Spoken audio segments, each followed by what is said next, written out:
So I purchased a few books at the London Public Library Book Fair, and this is one of the books that I purchased. It's an early 20th century atlas. But what's really cool about it is what was inside the atlas. So, you know, it's a regular atlas, right? Look at all the statistics on the world, the maps, how the world... This is what was inside the atlas. So inside the atlas were many, many maps, many articles from 1938 to the early 1950s.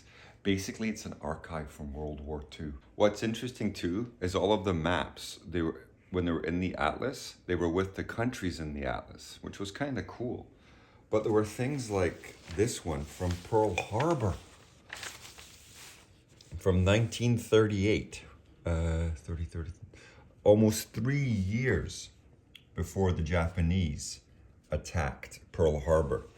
But when you turn it over and you read the articles in the back from regular American people, and lots of them, even as far back as 1938, are saying how the Japanese are going to attack Pearl Harbor. And this is in 1938.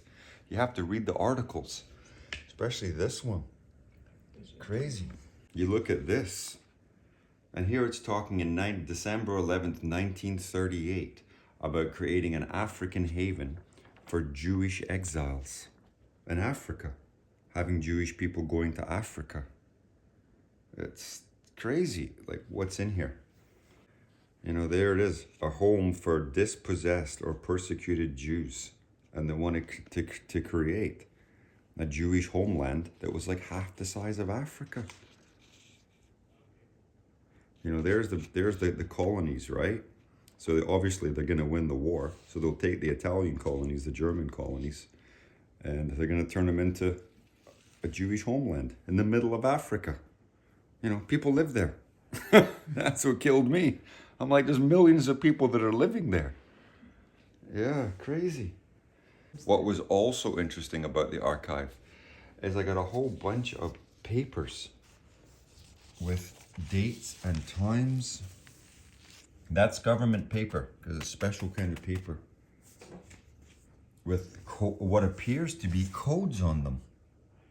It appears to be little codes on them in languages, and I'm not too sure if they're part of a cipher, because I don't know enough about math. But when you look at them and you see the destinations, it looks like they're distances. What is what's numbers? Yeah, numbers on here. And you look on the back, and you got all these codes. Yeah, I can't remember this one. But you see in the back again. And it's interesting because I can only speculate as to what they could be. You know, could they be distances? Could they be travel times? Could they be shipping times? I'm not too sure because I don't know enough about these things. It's just when you look at them, right, and you see them, and you see all the numbers, and obviously it's about getting there and getting someplace. And then you see what is this? Like, what do these numbers mean? You know, what you can see is obviously somebody was very interested in the battle sites of World War II and the battles in World War II, because every single one is here on a newspaper clipping, all the way down to, you know, bombs over the Reich. You know, there's from an RAF pilot, bombings over Germany.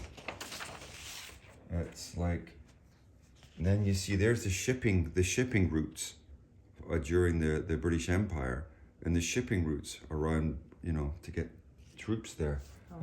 And there's more. There's the American side. You know, Bimini, Grand Bahamas.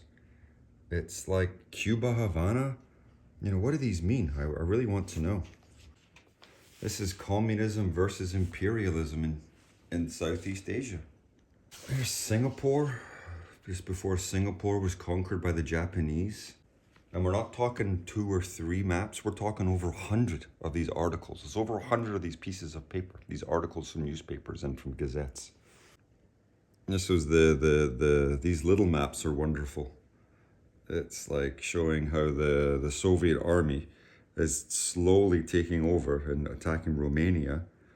There it is before the creation of the State of Israel.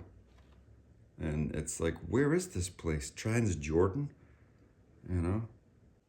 So the conclusion that I've come to is that this must be some kind of archive of an individual who has collected all of the hot spots in the world up into the early 1950s, from the late 1930s. And he's basically kept them in the atlas with the countries, thinking this is what's going to be a problem in the future. And he's seen this. And because once you read the articles, that's kind of what hints at each spot and each area in the world. Like I just love the map about the Ukraine, how it's going to be the next war in Europe. And it's 2 years before World War II starts, and it's exactly right. Yeah. But some of these articles are as fresh as the day they came off the printing press. The colors are vibrant. They're extremely like I say, I just pull out map after map after map.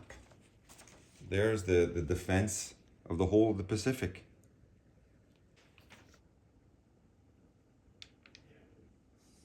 There's no dates on it. Yeah, there's Glasgow Paisley here. What does that say? Styptech pencil. What could these possibly be? At first I thought they were like, someone has typed these out. I thought they were like telegraph messages or maybe shipping schedules, but I can't figure it out. Then you look on the back of this one and there's the map of a house. On the back, it's all been finely drawn and you've got numbers on the side, right? Now, I don't know if those are dollar amounts. Maybe this person was building a house. I don't know. But when you flip it over, you've got numbers, places. The numbers don't correlate. They're not numerical, like a numerical order, but they look like denominations, but who knows? This one is so interesting because it's talking about turning the Arctic in Canada into a tourist destination. And back in the late 1930s. And it looks not brand new, but it looks brand new. The colors are so vibrant and bright because it's been hidden away for almost 100 years. Same with that. I think the colors are fantastic, Virt. So, it's fascinating to find such things because I do love history. And to find an archive like this from maybe 100 years ago and to read them, it's very, very interesting. Even though they're not rare, there's lots of them around in the world, but they don't survive because the paper is very brittle. Amen, Father. But what's even more interesting is the content for the next video. I also got this book, which is for an exact year, 1922, of almost every country in the world. This is very interesting.